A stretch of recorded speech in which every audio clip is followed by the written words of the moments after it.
it might be very helpful for you. And that is your assignment of your cover letter, which is due next week. And then, of course, your resume, which is coming up. So, one or both of those assignments, hopefully, you're going to get some information from Dr. Walker that's going to help today. So, again, this is our career services presentation for the semester. I have with me today Dr. Christy Walker, who is the director of our Career Services Center, and she's going to share this information for you, which we hope that'll be valuable, not just for doing an assignment, but hopefully as you continue with your quest to find employment or build your career skills. So I am recording the presentation, as I mentioned in our announcements. And so if you need to hop off, or if you are trying to do what we all been doing, multitask, that's perfectly fine, because you can go back later and watch the recording. So I am going to turn it over to Dr. Walker, and I will work and look to make sure that if there are no people waiting in the room, I'll do the admitting, Dr. Walker. So take it away. Okay, well, thank you. Thank you. My name is Dr. Christy Walker. I'm the Director of Career Services at Durham Tech. And typically, before I get into this presentation, I just want to give you an idea of the services that we provide. I do want to start off and say that as Durham Tech students, and even as Durham Tech alumni, you have access to career services. And I'll just go over some of the things we provide. By far, the most popular service that's provided, or the most requested service, is the resume review. So, of course, we're going to go over resumes today. And, when you're working on your copy, if you have any questions, or if you need somebody to look over it to make sure that it looks fine, please feel free to schedule an appointment with Career Services, and we'll be glad to walk you through that. And we'll look over your resume and provide suggestions. The same thing with cover letters. That's another popular service that we provide. So we look over cover letters as well. So I know we're going to be talking about cover letters as well. And so when you're working on your assignment, you may want to consider scheduling an appointment to get your resume and or your cover letter looked at. Also, I should have started by saying we are located in Building 10, Room 109. So the Wynn Center, Room 109. And you can feel free to schedule an appointment on our website, which is just durhamtech.edu/career. In fact, you can just go to the main Durham Tech website, and then right underneath it says career, and you can click on that, and you'll be able to get to our website. But you'll be able to make appointments there, and then you'll also be able to find jobs and internships on our job board. So that's another service that we provide, is that we house Career Services houses the job and internship board, and it's called the College Central Network. And so as a Durham Tech student, you have access to the College Central Network. All you have to do is activate your account with your Connect Mail, and you should be able to look for jobs, whether they're part-time or full-time or internship. And you can, look it up by program you're in. You can look it up by keyword search. You can do a geographic search based off of where you are. And so I just want to give you all a heads up with that whenever companies want to hire Durham Tech students, they usually contact me, and I tell them to post positions on the job board. So that is where everything's going to be housed. I know that this is the work-based learning class, and so you're probably near the end of your program. And so, it's about that time to start looking for that job when you complete your program. So you have access to that as well. And so, in addition to the job and internship board, we have we do individualized appointments individualized appointments based off of what your career needs are. We can help you with your LinkedIn profile. We can help you with salary negotiation. We do all the main career events on campus, so like the career fairs. At this point, we're doing them virtual because of the pandemic, but I'm thinking that in the fall we're going to start having them back in person. And so when we have job fairs, we run that. And so just be on the lookout for that. If you register for our job board on the College Central Network, you will be able to get email updates on the programs we provide, like the job fairs and things like that. So I wanted to go over what services we provide so that in the event you're interested, we don't have a limit to the number of services you can use. We have plenty of people who come again and again to get help. And yeah, I would take advantage of that if I were you, because honestly, the going rate for a resume review out in the wild is about $300. And as a Derm Tech student, you get this for free. So, I would take advantage of it if I were you. So now we're going to get into the resume part of the presentation. I do want to say that with resumes, it's not one size fits all. So the information that I'm going to tell you today, you will want to cater it to your specific position.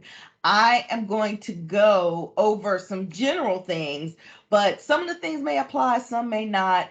But these are just general things that you'll need for your resume. Now, before I get into that, the most important thing that I want to stress is that when you are doing a resume, when you are applying for a position, you want to make sure that the resume that you're using it goes along with that position that you're applying to. So, employers will be able to tell easily whether you're just applying to a job just to have a job. The resumes they get through are usually the ones that are catered specifically to the position. So I've been on lots of search committees and hiring committees through my career. And I remember that there was one position where somebody needed, so it was a colleague of mine who had retired. She was a counselor, and we were looking to fill her position.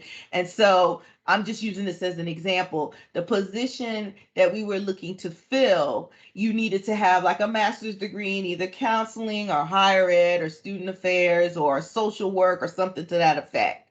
And I remember being on the search committee, and there were, I'm just going to use a round number. I'll say like 100 positions, 100 people that applied for that one position.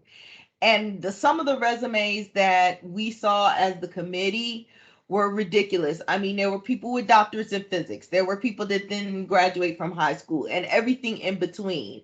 But I can tell you, I can guarantee you that the ones that made it through to the interview phase, they had those things that we were specifically looking for, that we specifically catered the resume to. So you may need to tweak your resume every time that you apply to a job. I will tell you personally that I never turn in the same exact resume for two different jobs. What I do is I look at the job description and I work backwards. So I'll look at the job description and the job will say, we need somebody with, communication skills. I'm just using that as an example. Communication skills. Well, you better believe my resume is going to be hyping up my communication skills, And so it's going to be really important. If you don't take anything away from this presentation, it's going to be really important for you to be able to cater you'll need to cater your resume to the position that you're applying to.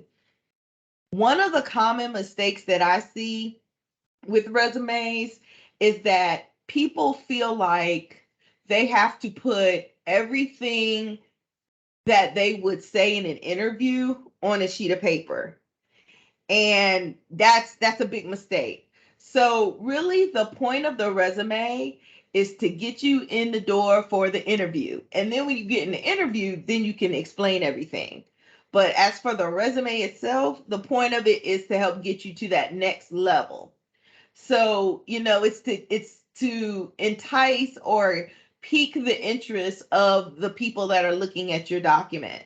So you want it to be concise, and it's at the beginning. It gets your foot in the door for the interview. And so there have been studies done to that try to figure out what employers look at when they are reviewing a person's resume. And so there was a study done by Ladders, and they conducted a heat map that showed what employers looked at on the resume. And let's see if we can do this. Yes. Okay. So it looks something like this. So these are two different resumes. And so you can see the color on here represents where the person looks, the average employer looks at the resume. And the warmer the colors get, so the yellows and the red, that's where they focus in first. And so you can see here on this example, you can see it's that upper left hand corner. On the resume on the left, you can see the heat spot is like that first couple of paragraphs. But you see at the bottom, it's pretty much clear. Like they're not looking at all that. Like it's too wordy. They're not reading all that. And so that's what I want to prevent with you all when you're doing your document. You want to prevent that. And So, look at the Dr. example. Walker, I'm Yes. sorry. There's a question in the chat about getting a hard copy, I guess, of the presentation or this example. Will they be able to do that? Well, I can email it to you, and then you Okay. can distribute it. Yeah, Thank I'll email the PowerPoint to you, and then you can distribute it. Okay. Okay. Thanks. Yes. But you can see from these examples here what people look at. They look at things, they do a quick scan, top to bottom. They're not reading a whole bunch of details. So I wanted to show you that so you could kind of get a feel. Now, they've also done some studies that say that on average, well, they did just like they did the heat map. They wanted to know how long do employers look at a candidate's resume. And they did a study on it, and they found that it is an average of 5 to 6 seconds. So those of you who might have done a resume and say, hey, this person's going to look at it 30 seconds. No, they're not going to look at it 30 seconds. They're going to look at it like 5 to 6 seconds, and they're going to do a quick glance like what's on the slide with the heat map. And so it's going to be really important for you to do things like to use bullet points instead of paragraph, which is what we're going to get into now. So the format of your resume, you want to use an easy to read font. So I've got some examples here. You've got Arial, Calibri, Tahoma. The body of your resume needs to be between 10 and 12 point font. Please do not make it smaller than 10 point font. It is hard to read, and nobody's reading all that information. If you are having an issue and you're like, I got it, in order for it to be one page, you're like, in order for it to be one page, I've got to do a 9 or 8 point font. If that is your situation, then you need to make an appointment with Career Services, because we'll help you cut that down. But between 10 and 12 point font, your name can be bigger. Your name can be like a 16 or an 18 point. That's fine. I also want to say, in general, you'll want to limit it to one page, not one page front and back, just one page. And then again, it's like if you are really having an issue with that, you can play around with the margins, things like that. But if you really, really can't get it down to one page, then we'll be able to help you with that. And with the formatting, you want to use bullet points and not paragraph. Again, when we go back to this heat map here, what you can see on this left one, people's eyes are drawn to the bullets. Like they're not down here in this region with the with the text, they're not looking at that at all. And so you'll want to use bullet points and not paragraphs, and use headers when you can. So here are the sections of your resume. Now, some of these are going to be optional depending on the program that you're in. So, the contact information, that's not optional. Honestly, I have gotten emails before. I have gotten resumes before with no name on them. Yes, I truly have. That was interesting. And so, you'll want to have your contact information.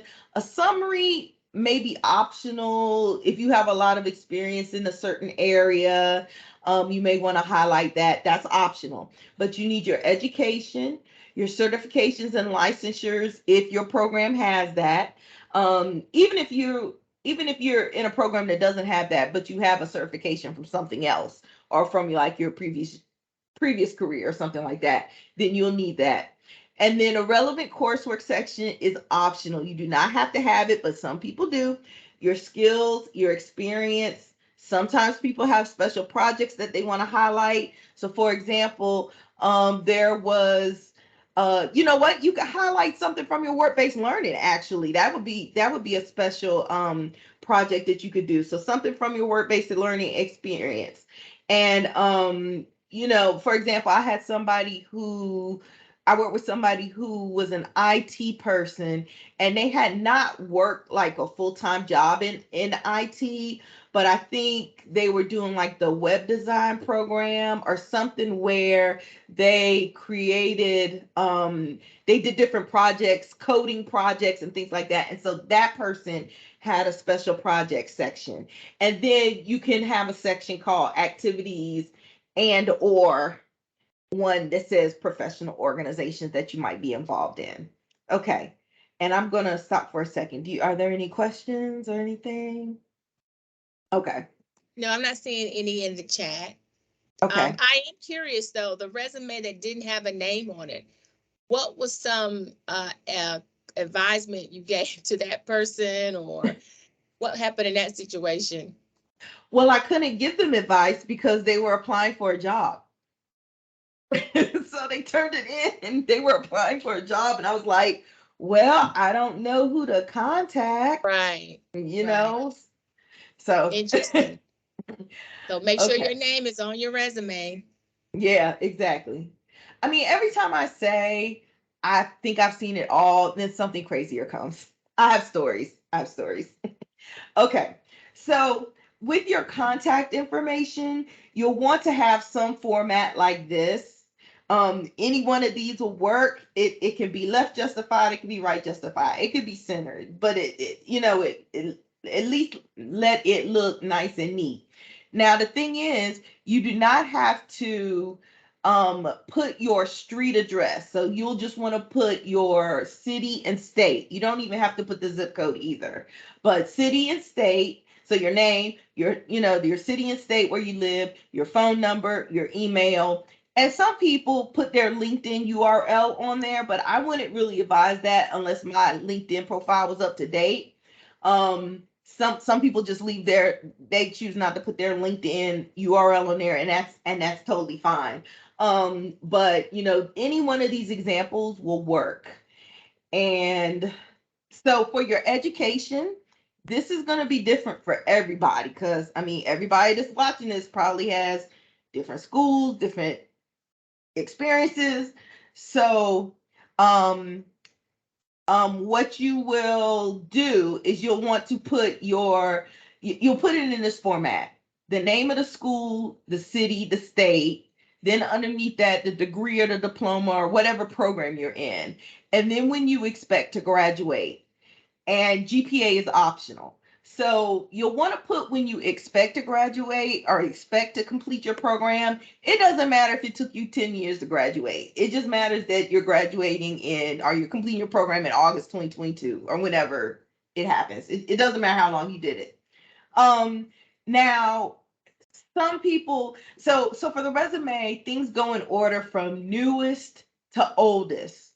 So you may have a bachelor's degree from NC Central, but you're currently at Durham Tech now. So you'll want to put your Durham Tech information first. So you'll put your Durham Tech information, like an example on the slide, and then you'll put a space, and then you'll put, North Carolina Central University, Durham, North Carolina, then whatever you finish, and then you'll put like Bachelor of Arts in Political Science or whatever you studied, and then the GPA is optional. Now let's say you went to North Carolina Central for just a year, and you didn't finish your degree because life happened or whatever, but now you're back and on track, and you're at Durham Tech. So what you'll do in that situation is you'll list the Durham Tech information like on the slide, and then you'll put a space, and then you'll put North Carolina Central University, Durham, North Carolina, and then you'll put the year that you were there or years. And then underneath that you can say something like completed 32 credit hours or completed 50 credit hours, to show that you've got that college, that undergraduate education. Now, at this point, unless you are straight out of high school going to Durham Tech, you can get rid of your high school information. And Dr. Sessoms, I think there were some questions. Yes, there are a few questions in the chat. The first one asked if you had any sample IT resumes. And so I think you probably do. I know you mentioned earlier that it's going to depend upon the field, so on and so forth. But that might be something that you might want to talk with someone one-on-one about and show them that. I'm not sure. Mm-hmm. Okay. Yes, And so, yes, I agree with that. And I mean, for the IT folks, they're going to be one of those people that have the certification sections. And so they can feature like their certifications, their programming language, their operating systems, the and those kinds of things. They might have a section right underneath their education. mhm. So but I'd be glad to go over it, or have our intern go over what's needed for IT. And the beautiful thing about that with our intern, she's definitely an IT person. Like, she's definitely tech minded, works in the tech field. She works at Apple. And so she knows how to work with the IT folks. So yeah. Right. And the Mhm. other question is, the city where you currently live, in terms of putting the city on the resume, should an individual put the city where they're currently residing, or should they put the city where they're planning to apply? So let's say I live in Durham, but the position is in Greensboro. Do I need to put Greensboro, or do I need to put Durham? I think that's the question. Well, in that case, I may not even put a city and state at all. You may want to maybe talk about it if you have a summary or in your cover letter. I mean, but really though, the way that people are working virtually nowadays, like, I don't think it'll be I don't think that it'll make you look bad if you do put Durham, North Carolina, when you're looking for a job in Greensboro. I just think because of what's been going on the past 2 years, that um hmm you know what, I would say to leave it off. I wouldn't want to tell you to like fib. You know what I mean? So I would say when in doubt, you could leave that off as well. Okay. All right. So we are going to go ahead and move on. So next, after the education part, you'll want to put your certifications and licensures. So IT folks and also health folks. This is for you, especially, not limited to, but you could utilize it. But you'll put your certifications and licensures there. Some people even have their skills section up there, where they put their uh, programming languages, operating systems, things like that.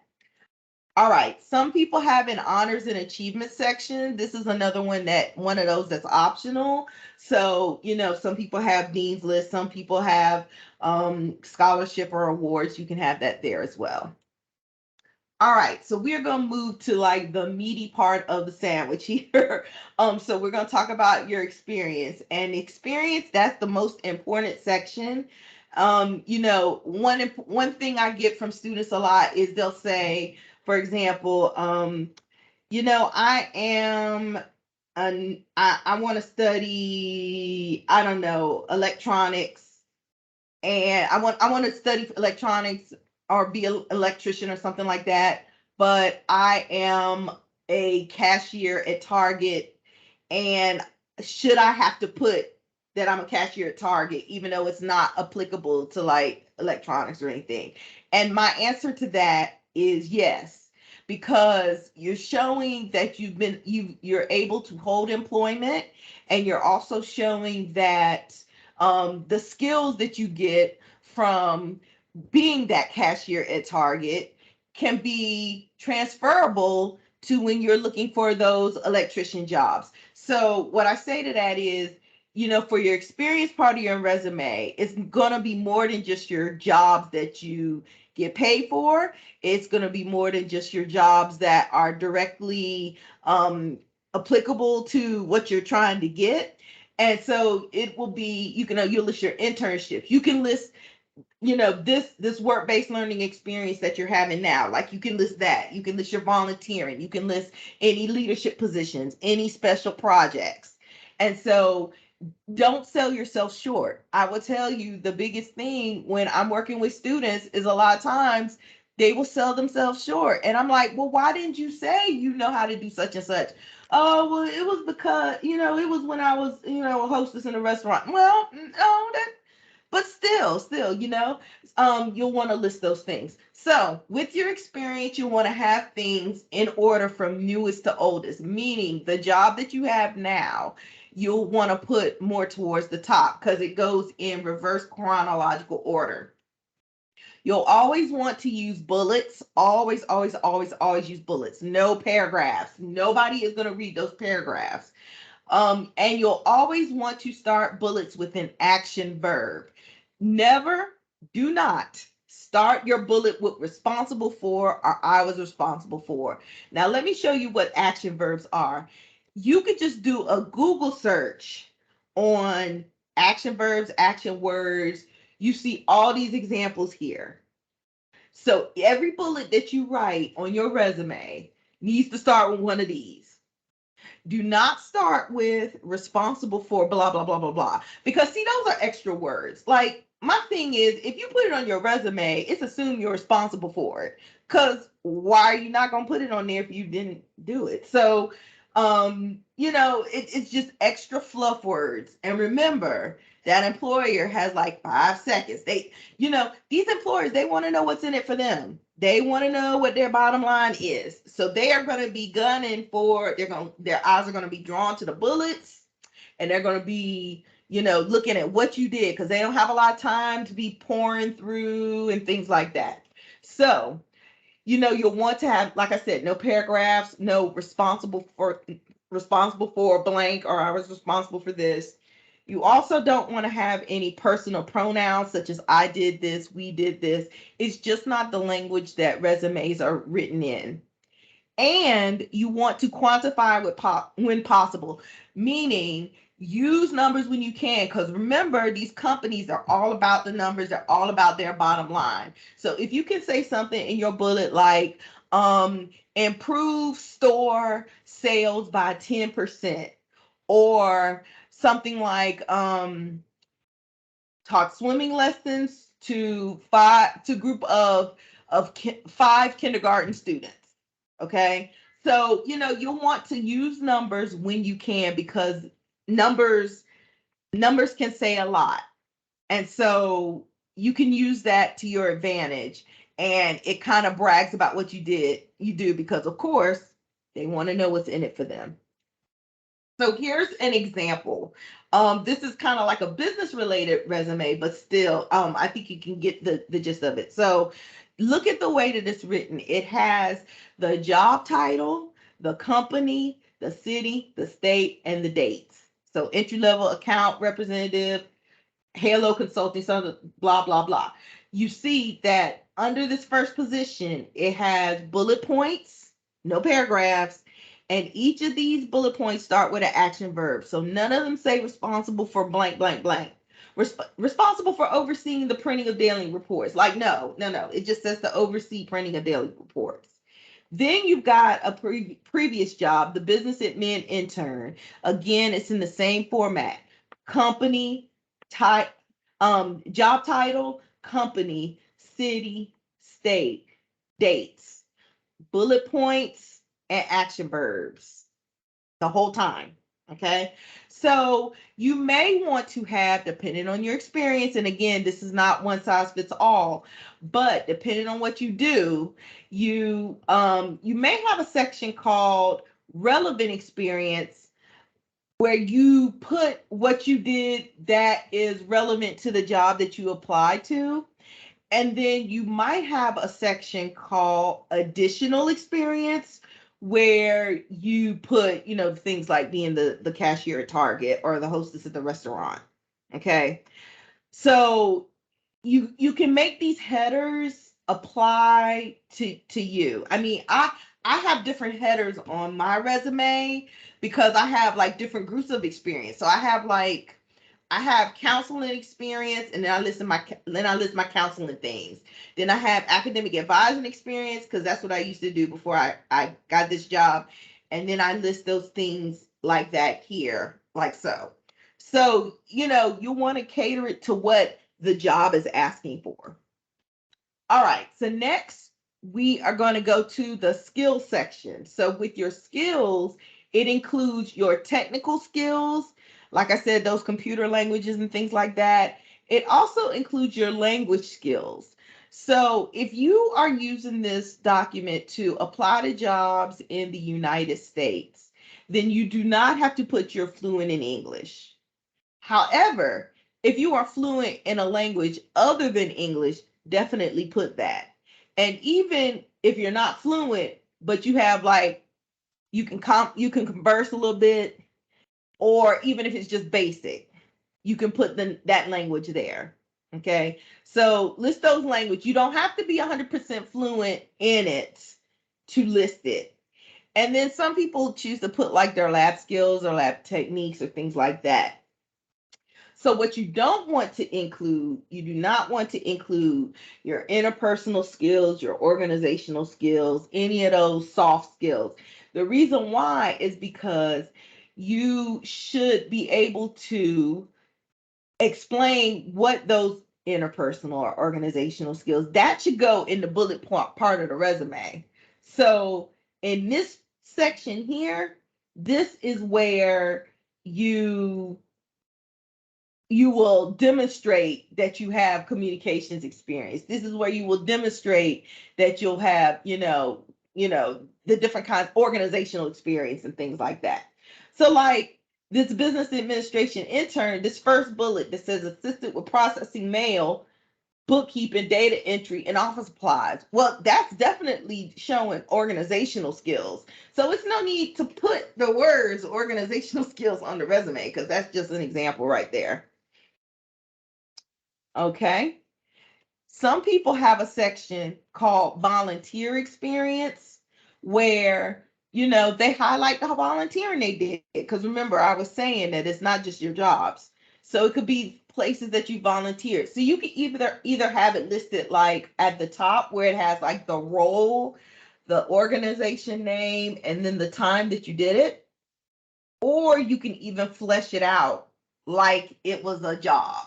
So you can see on this bottom example, they've got, job title, company, city, state, and the dates, and then the bullet points, and it says what you do. Okay. Same thing with leadership experience. If you are in an organization, you can put that there. You don't necessarily have to be a president or an officer. You can say that you're a member. The same thing with professional organizations. So you can have that listed like so. Now the next slide, please do not try to strain your eyes to read it. I made it kind of blurry for a reason.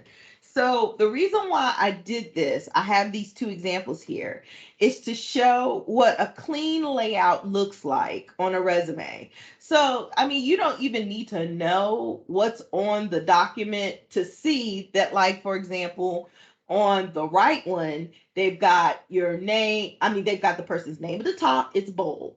They've got their education, they have their different headers with the lines that separate them, not a whole bunch of white space. And if you look at the one on the left, you can see that they're bullet points, they're bold headers, they're in the middle. And so those are the kinds of documents that you'll want it to look like when it's done, all the way done. So I'm going to stop right here and see if anybody has any questions about the resume part. And then I'm going to get something to I drink. don't see any in the chat. But I just have a question about, or, just want to bring up a thought. You may have covered it about the languages that we speak. And, sometimes I'll see people will put on a resume for a position that doesn't ask for a particular language, that they're fluent in English, and this is a native English speaker that might put that. Can you talk a little bit about when it's appropriate to highlight languages that you speak on a resume? Yeah, that was when you just skipped out. Oh, okay, never mind. Yeah. We touched Okay, that. But basically, great. if you're using this resume to apply to a position that is in the US, then you do not have to put fluent in English. It's assumed. But if Gotcha. you are fluent in a language other than English, or even if you have basic knowledge, or even if you are conversational in a language other than English, definitely put that. Perfect. Okay, I figured you covered that. I just wanted to, emphasize and make sure. Thank you. Yes. Because I figured, Durham Tech, we've got a good Oh, yeah. we've got a good amount of international students. Okay, so Julie says, what if it says bilingual in English and French? I would just say fluent in French. Fluent in Good. French. That's what I would put. Yeah. Okay. So we're gonna go on. Well, any other questions before we move on? Nothing in the chat. Nothing in the chat. Just thank you. Okay. Well, now we're going to go to the cover letter. Now, with the cover letter, some common mistakes are, well, first of all, not a lot of jobs ask for them, but some do. So you want to be ready for when they do. And it's going to be really important that you look at the job description and work backwards, just like with the resume. So again, I'm telling you things that I do myself. I do not turn in this. There's no way I could turn in the same exact cover letter for two different positions. I mean, I don't think that there's really a good example of a sample cover. I mean, it's got to be catered to a certain position. And a common thing that I see is that people, will come to me and ask about cover letter help, and they'll put everything that they would say in an interview on a sheet of paper. And just like the resume, the point of the cover letter is to get your foot in the door. And then when you talk to the people, then you can tell them all and be super explaining. But again, it's not a super long document. And so, it's one page, and it should complement but not duplicate your resume. Which reminds me, another thing I see with cover letters is that people tend to they want to try to put every single thing that is on their resume, but put it in a paragraph. And I'm like, no, you're turning in a resume for that. So, you don't want to duplicate everything that's on your resume. And then one last thing that I see that's common on a resume is that when cover letter, is that when people are writing their cover letter, they'll say, I did such and such and such and such. I did such and such and such. I did this. I did this. I. You want to make sure that your sentence structure is varied, because you want to, make it interesting to read. So it explains your qualifications, and it highlights points on the resume. It doesn't duplicate it. So some important tips, if you can, you want to find the title and person to send it to. Now, if you cannot find that person's name, which very well may be the case, I'm going to show you in a minute what to say. You'll want to be sure to proofread it. And like I said, you want to try not to begin every single sentence and every single paragraph with I. All right, so the sections. Now, you might have learned in elementary school coming up, that a paragraph is 5 sentences, and you have that first sentence that kind of talks about what it is, and then you've got those 3 sentences in the middle, and then the last sentence kind of ties it up. Well, cover letters are not written like that. When I say paragraphs, and when I'm talking about the cover letter, it may be that it's 3 sentences. It may be that it's 4. It's probably more than likely not going to be 5 sentences. So when I say what goes in your paragraph, you don't want to overdo it. So here are the main sections. You've got your greeting, you've got your first paragraph, which is like an intro. I'm going to go over each one of these. You talk about your middle paragraph or middle paragraphs. You may have more than one middle paragraph, and that's fine. Your final paragraph, and then your signature. So the greeting, we're going to talk about that first. If you cannot find a person, you can say, "Dear hiring manager," "Dear search committee," either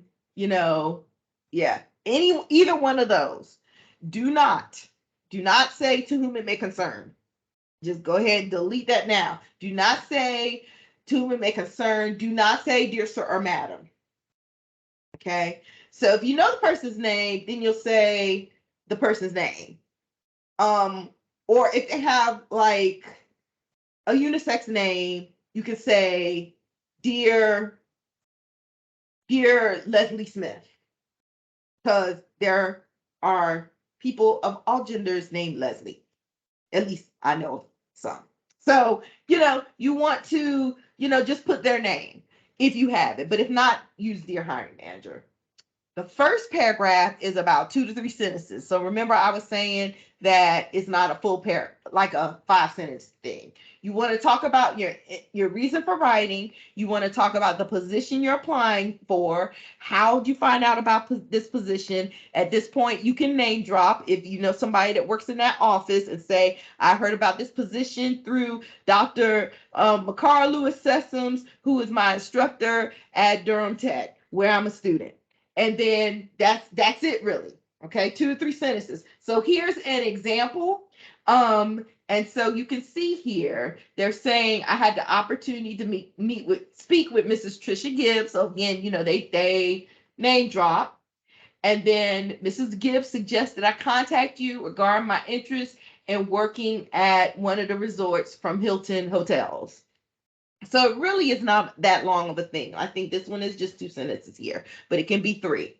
And then next, we've got your middle paragraph. So your middle paragraphs are, okay, I can tell you it is the most important section. So what's another thing that students often do is that they'll do that first intro paragraph, and then they'll dive right into, "Well, I've done this and this and this and this." But what is missing is that you have got to show these companies that you're interested. Remember, you got to stroke their ego. You got to make them feel like they are the absolute best place to apply to. Like, I don't want you to be fake. I want you to be authentic. But at the same time, you got to let them know that you've been doing your research and this is where you want to go. So you want to talk about in a paragraph. Talk about what about the company attracts you to the position. And you also want to show that you've done research on their position. Because again, when you're applying to these jobs, I'm telling you, as somebody that's been on the hiring side, people can tell a mile away if you are just applying just to apply. I mean, Dr. Sessoms, we were just on a search committee, and some of those people are just applying just to apply. We were like, no way. So you've got to show that you've done your research. You want to talk about what you have to offer. So this, now we're getting maybe into the next paragraph. How your qualifications match the job. And then this is where you pitch yourself. So like the first 3 bullets or so, you know, you want to talk about, that's like the first of the middle paragraphs. And then the other bullets are like the second of the middle paragraphs. So let me just show you some examples. This is the first of the middle paragraph. Again, it can be like 3 to 4 sentences. That's fine. So you can see that this one is saying, I'm looking for an entry-level opportunity in hospitality. You can see that it's saying Hilton Hotels is one of the leaders in the industry with a national reputation of excellent customer service. So this person has done their research. And then they include from my own personal experience. So they're putting that personal touch on it. I know that Hilton provides impressive and high quality service.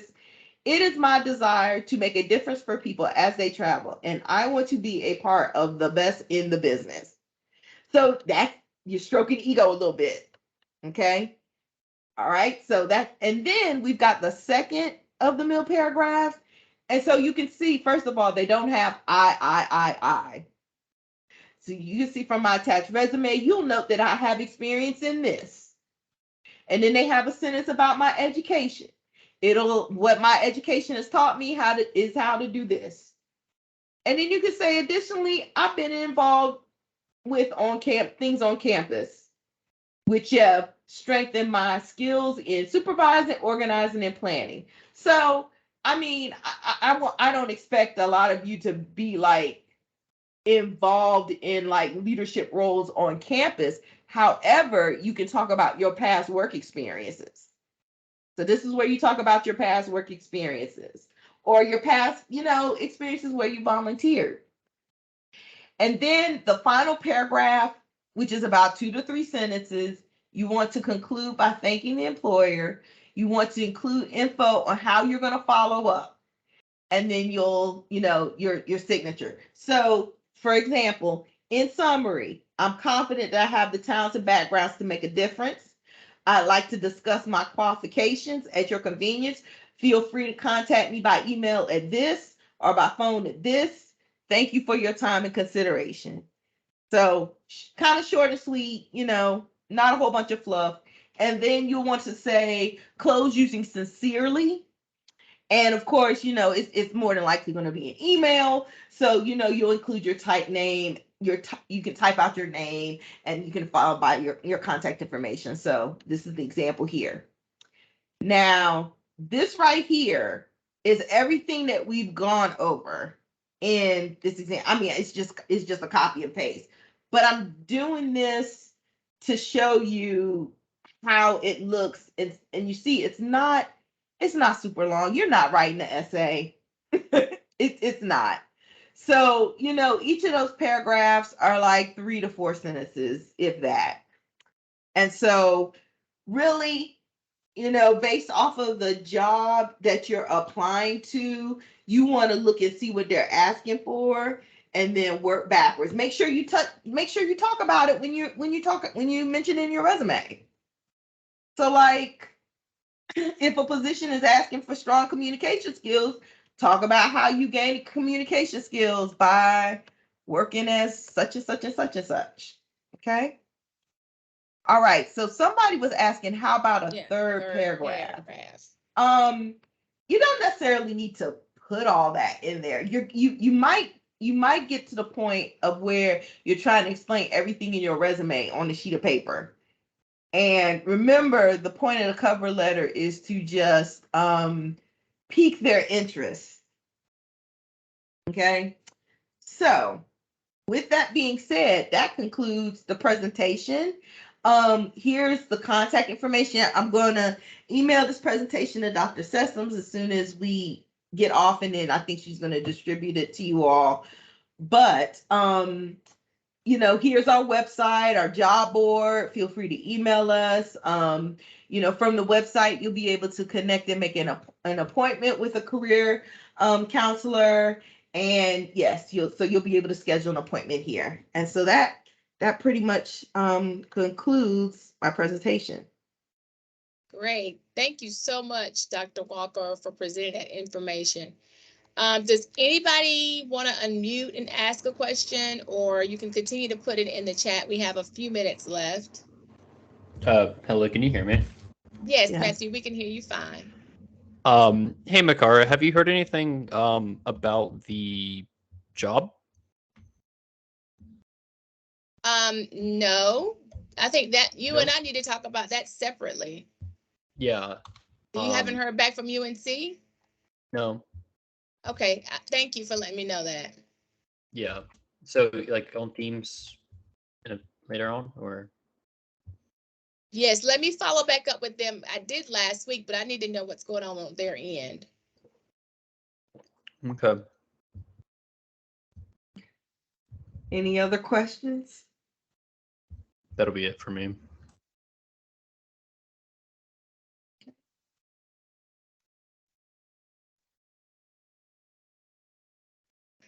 All right. Well, thank you so much, Dr. Walker. This has been very helpful. I will definitely take both the recording and the PowerPoint, and I will share that information with the students.